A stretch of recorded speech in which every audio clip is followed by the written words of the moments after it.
Allez, nous avons maintenant le plaisir de recevoir Monsieur Mohamed Slimane, qui est expert dans le développement de l'artisanat égyptien.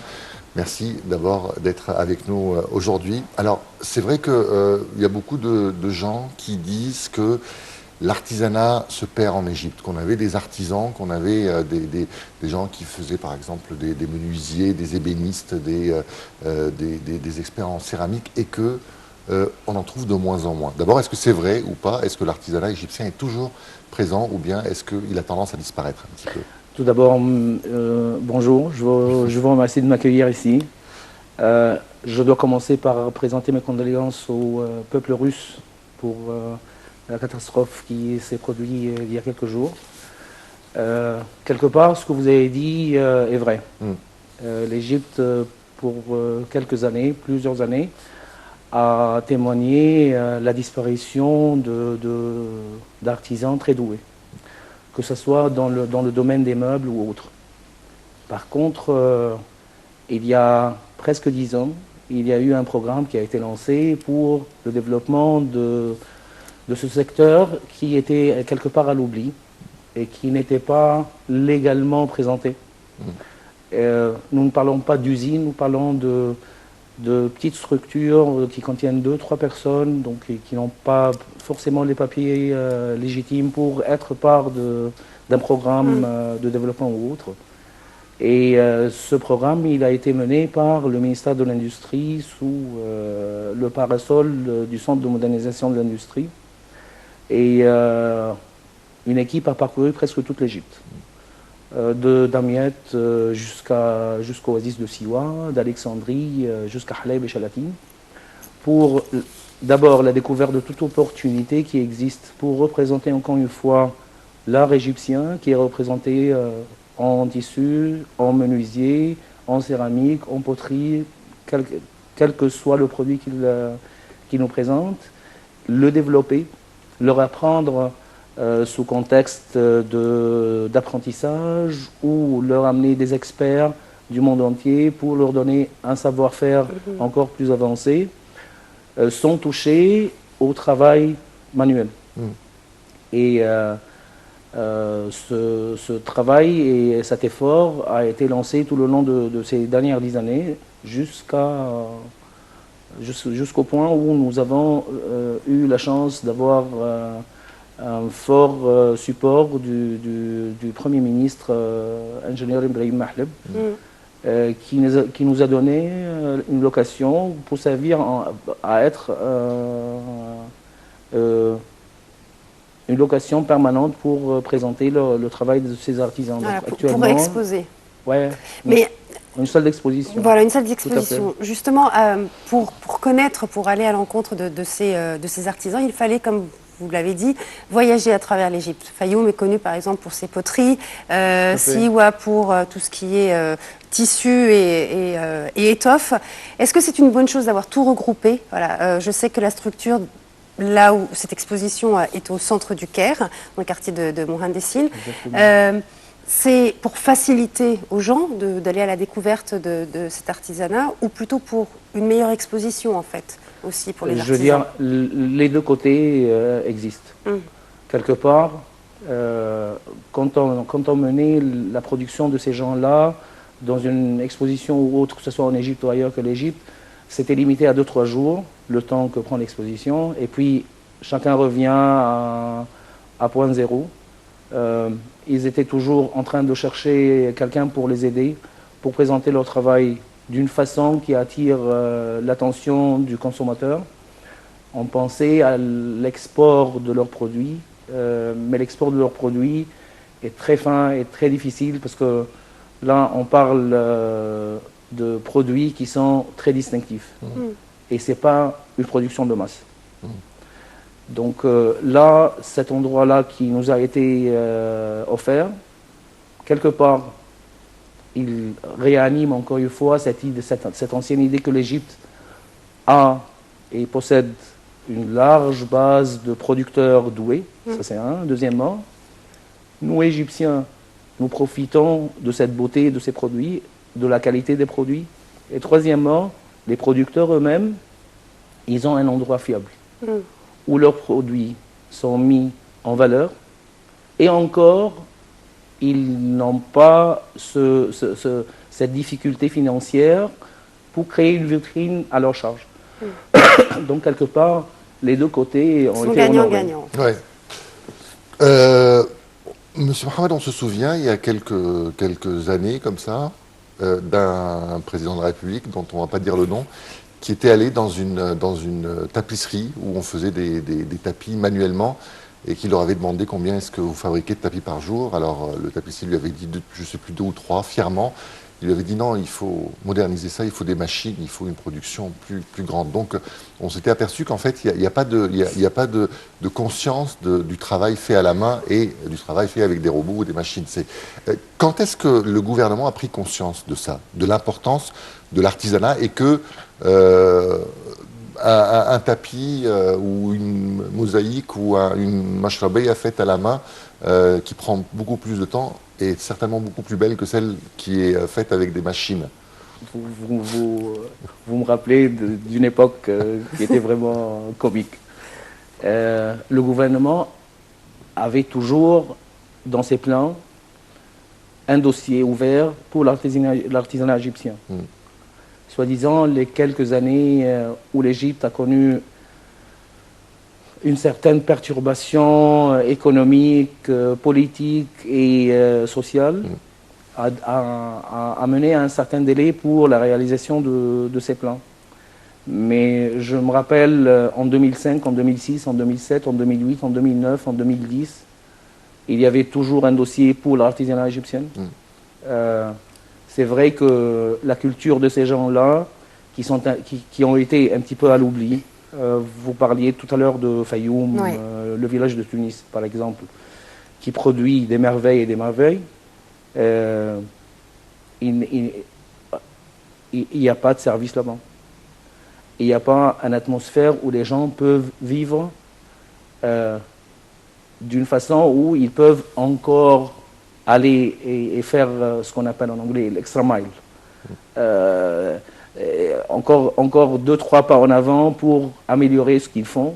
Et ces gens-là n'avaient pas le biais où ils pouvaient avoir financièrement un certain support ou un soutien, d'avoir un revenu qui leur permet encore de produire sur une échelle plus large. Je ne veux pas dire une production de masse. Ouais. Je veux dire, au lieu que 2-3 maisons sont là pour travailler et reproduire, si on avait 20 et 30, ce que le monsieur X avait proposé et qui n'était pas vraiment à la hauteur du travail que faisait le producteur qu'il avait rencontré, nous pouvons avoir encore une variété plus grande et plus belle. Quelque chose de très bien, c'est que notre clientèle actuelle viennent toujours pour chercher la nouveauté. Alors, la clientèle, souvent, ce sont des étrangers ou, on va dire, Mais des pas du touristes. tout. Ben, c'est ça que je voulais savoir parce que quand on parle d'artisanat, on a l'impression que les Égyptiens eux-mêmes ne sont pas très intéressés par l'artisanat. Il y a certains Égyptiens qui savent, par exemple, qui connaissent certains quartiers vers le souk de Khen el Khalili, qui fait, je pense par exemple à Khayamea, qui sont spécialistes voilà, dans le tissu. Est-ce qu'aujourd'hui, les Égyptiens eux-mêmes, voilà, la femme égyptienne, la mère au foyer, est intéressée dans l'artisanat égyptien? Est-ce qu'elle vient vous voir en cherchant du verre soufflé, en cherchant Tout à fait, des poteries? tout à fait. Et nous avons des clients fidèles. La femme égyptienne a du goût. Je vous assure, elle a du goût. Toute classe sociale confondue? Oui. Je veux vous dire, nous avons la chance d'avoir une variété de produits qui va de 7 livres égyptiennes jusqu'à 72 000 livres égyptiens. Oui, pareil. Entre poterie, entre verre soufflé, entre khiyamaya, entre autres produits de tissage, entre bougies. Nous avons un coin bougie qui Oui. fait rêver. L'albâtre qui nous parvient du sud de l'Égypte, à l'ouest d'El Gourna, le village d'El Gourna. Nous avons le travail de Siwa, El Arish, El Haranaya, où ils font les tapis, que ce soit en soie, en laine ou le clim traditionnel. Ouais. Nous avons du travail de cuivre, nous avons une galerie et tout ce qui est peinture fait par des jeunes Égyptiens est exposé chez nous. Et nous avons une variété de prix qui peuvent satisfaire à toute classe sociale. L'essentiel, c'est que les gens rentrent, ils apprennent que ces produits-là parviennent ou bien de petits producteurs ou bien d'associations qui supportent la femme, les orphelins, le Croissant Rouge. Nous avons groupé tous les gens qui ont besoin d'aide, les producteurs, les gens sérieux, pour leur faire une exposition sérieuse, pour maintenir le développement de ces gens-là qui ne s'est pas arrêté, qui est actuellement à la minute. Nous avons des gens qui travaillent pour mener leur production à l'extérieur. Nous allons faire un petit tour avec ces produits-là en Allemagne, en Italie, en Espagne. Nous négocions aussi la France et nous allons exposer à ces gens-là ce que l'Égyptien, l'individuel égyptien a pu faire, a pu produire et qui plaît aux Égyptiens d'abord parce que nous visons que l'Égyptien profite de ce bon travail qui est produit en Égypte.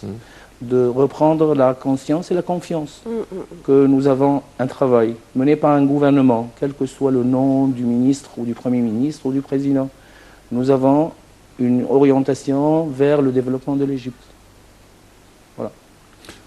Le goût, vous n'avez pas parlé du goût, parce que c'est vrai qu'on a toujours envie... J'ai la chair du poule. Quand vous avez dit goût... Non, c'est vrai qu'on a toujours envie que le goût égyptien s'améliore. C'est-à-dire que quand on va dans les intérieurs des gens, par exemple, c'est vrai qu'on voit rarement de l'artisanat égyptien ou des choses égyptiennes.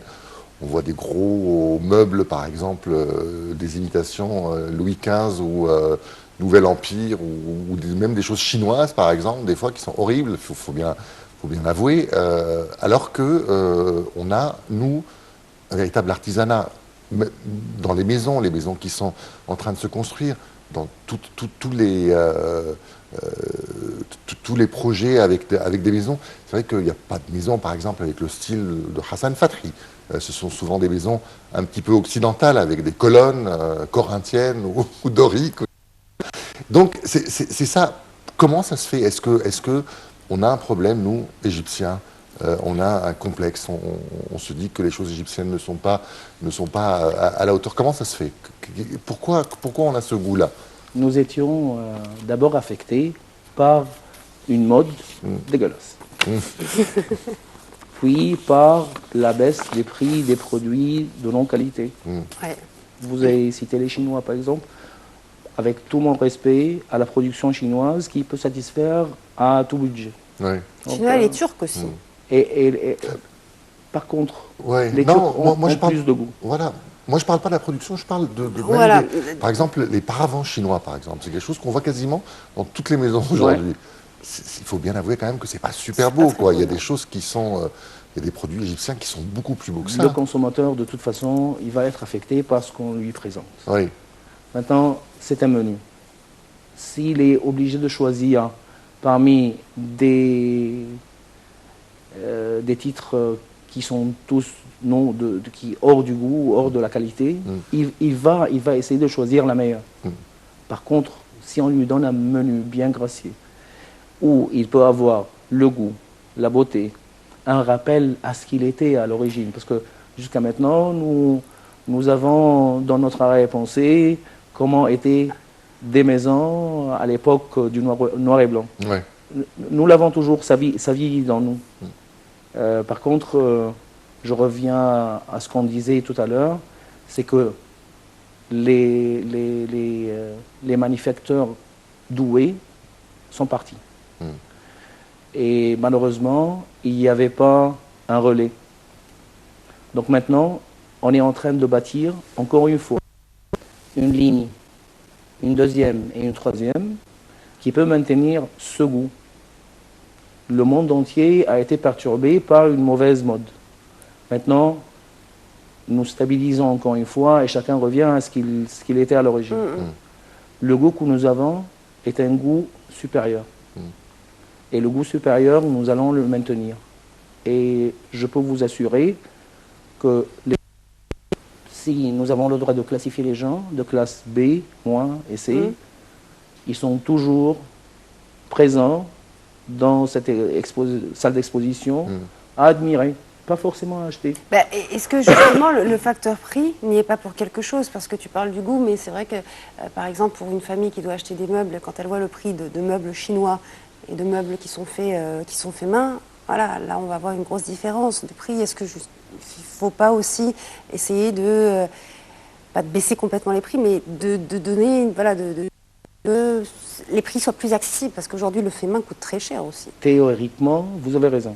Par contre, nous avons eu la chance qu'il y avait l'exposition Le Marché il y a, il y a peut-être 2 semaines à peu près. Quelques semaines. Ouais. Et nos clients sont revenus pour nous satisfaire et nous dire que vos produits sont de bonne qualité, sont beaux et ils sont hors de prix, dans le sens où nous sommes moins chers que ce qui était exposé, à moins 50% à Le Marché.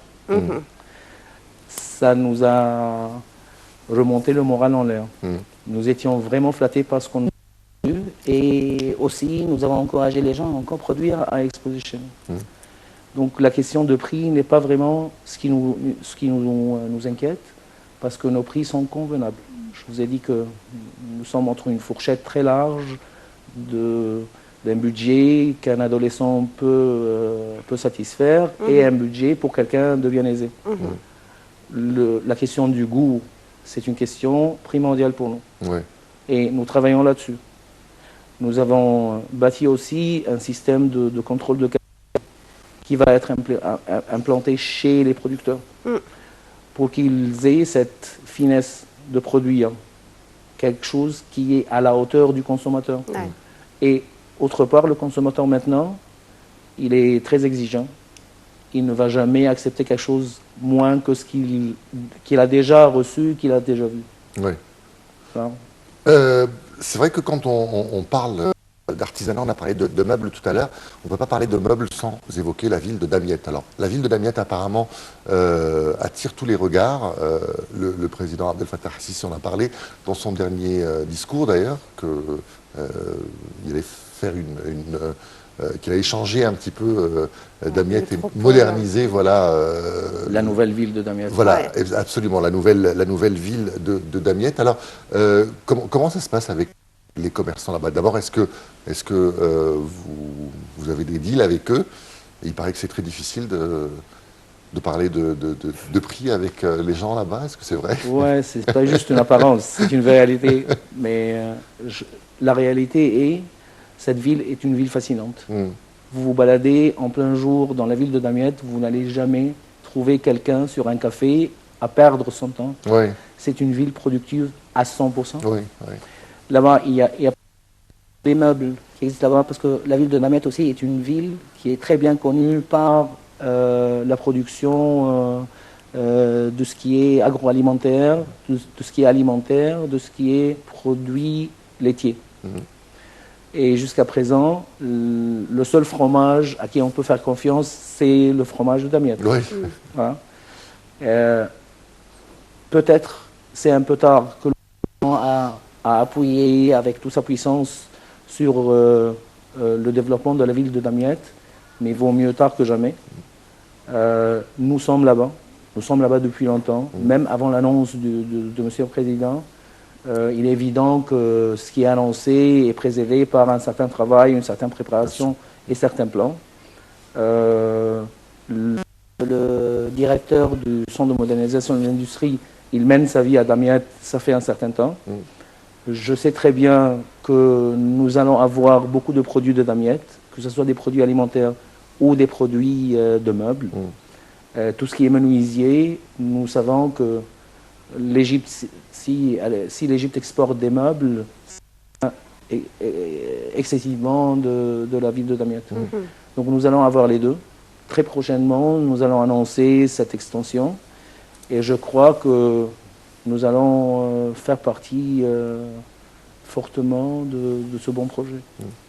Alors pour l'instant, vous exposez au Caire. Est-ce qu'il y a des projets pour d'autres grandes villes d'avoir ce même genre de salle d'exposition pour pouvoir présenter l'artisanat égyptien? Il y a un plan très ambitieux. Et depuis l'existence de la marque, et il y avait il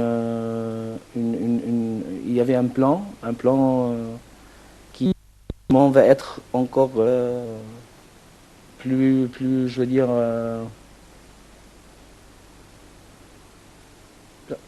je ne veux pas dévoiler des secrets, mais notre plan doit couvrir une grande partie de l'Égypte.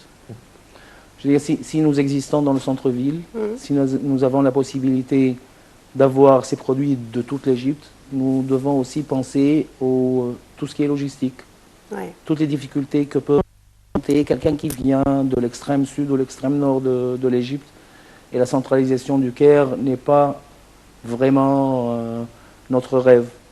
C'est d'avoir cette réplication un petit peu partout. Un petit peu partout dans les autres villes, ouais. Pas forcément à la même grandeur, mais l'existence de ces produits doivent être partout en Égypte. On a visé plusieurs endroits, on a visé plusieurs locations dans le Caire, dans d'autres gouvernements, mais tant que le plan n'est pas encore annoncé, là, attendant la nouvelle année, Inch'Allah 2016, ça va nous annoncer de bonnes nouvelles. Ouais. Quand on parle aussi de l'Égypte, c'est vrai qu'on a parlé de la ville de Damiette, mais c'est vrai qu'un des endroits dont on parle souvent maintenant, c'est le Sinaï et le nord du Sinaï. Je me souviens, on avait, il y a un peu plus d'un an peut-être, Madame Chahira Mehris qui était là, qui travaille beaucoup avec des villageoises de la région de l'Arish. Exactement. Est-ce que l'artisanat peut aider aussi parfois la politique? Est-ce que ces gens-là, en produisant, est-ce qu'ils peuvent se détourner un petit peu des idées nauséabondes qu'ils entendent et qui sont présentes parfois, malheureusement, dans leur région? Vous savez, nous avons témoigné des difficultés économiques qui ont poussé des jeunes à se lancer dans le fanatisme. L'idée de ne pas avoir un futur bien visible, une vision bien claire, les capacités financières pour vivre une vie normale, ça peut détourner beaucoup de gens, que ce soit les jeunes et même les âgés. Et Madame Chahira Mehris, par exemple, ces produits existent chez nous, avec tous les gens qui profitent. Quand on parle maintenant de plus de 25 000 foyers ou familles qui profitent directement de ce projet, sans parler indirectement de ce qui en profite, là, nous essayons d'améliorer la vie de l'Égyptien, économiquement, socialement. Et ça, si économiquement et socialement, nous sommes dans une balance, dans un repos, la politique va forcément être pratiquée d'une façon meilleure. Ouais. Qu'est-ce qui attire plus les Égyptiens dans ce complexe d'exposants? Est-ce que il y a un produit en particulier vers lequel les gens se ruent? Est-ce que c'est le verre soufflé? Est-ce que c'est la tapisserie? À la recherche de quoi ils sont en fait? Ils sont à la recherche de tout. C'est ce qui est très intéressant parce que chaque jour, nous disons, alhamdoulilah, nous avons une satisfaction du consommateur et une satisfaction du producteur. Le peuple égyptien est un peuple qui garde toujours une certaine, comment dire, un goût étrange qui change d'un jour à l'autre. Ouais. Le jour où quelqu'un vient chercher le verre soufflé, le lendemain, il va aller à la poterie. Le troisième jour, il va aller chercher de la tapisserie. Ils sont imprévisibles. Oui. Et ce qui nous flatte, c'est qu'à chaque fois, on vient nous dire « montrez-nous ce que vous avez de nouveau ». Donc la créativité attire toujours les gens, la créativité satisfait aux gens, les rend toujours curieux. Ils viennent, ils reviennent, ils viennent, ils reviennent avec leurs femmes, avec leurs maris, avec leurs amis. Ils les envoient, des gens qui viennent de Tagam al-Khamis jusqu'à chez nous, ou bien de la ville, l'extrême ville de 6 octobre jusqu'à chez nous. Ça nous rend heureux, alhamdoulilah. Dernière question, quel est votre regard sur la concurrence? C'est vrai que par exemple, aujourd'hui, il y a des géants de l'immobilier, par exemple, et des accessoires aussi, qui s'implantent en Égypte, notamment un groupe suédois dont on va taire le nom, qui est très présent. Vous avez parlé de créativité, est-ce que finalement, votre arme pour contrer ces groupes-là, c'est la créativité? C'est-à-dire que eux, c'est des modèles qui se vendent dans tout le monde, qui sont pareils, alors que vous, c'est des créateurs, des artisans, voilà, des pièces uniques quasiment qui peuvent attirer. Est-ce que c'est votre arme pour subir cette concurrence-là? Nous n'avons pas de concurrents. Parce que nous ne menons pas ce projet dans un esprit commercial. Oui. Nous n'avons pas de concurrence. À un moment donné, quand on discutait le plan de ce projet... Une concurrence peut-être pour améliorer le goût égyptien, peut-être pas une concurrence juste financière. Cette concurrence la qualité peut-être n'est pas pour améliorer le goût égyptien. Parce que cette concurrence, elle est venue avec son goût suédois, goût européen. J'ai vécu à Paris et j'ai meublé mon appartement de la même chaîne. Exactement. Voilà, c'est ça. La pièce, elle est valable pour être montée une seule fois. Voilà. Non, nous n'avons pas cette concurrence. Même les concurrents... Bah, s'il existe des concurrents égyptiens, nous avons les bras ouverts pour qu'ils viennent et pour qu'ils adoptent le même système que nous avons. Par contre, la concurrence extérieure, elle ne nous fait pas peur. Voilà, c'est peut-être la qualité voilà, qui change tout. Et un meuble fait main, c'est sûr qu'il beaucoup plus qu'un meuble fait en chaîne.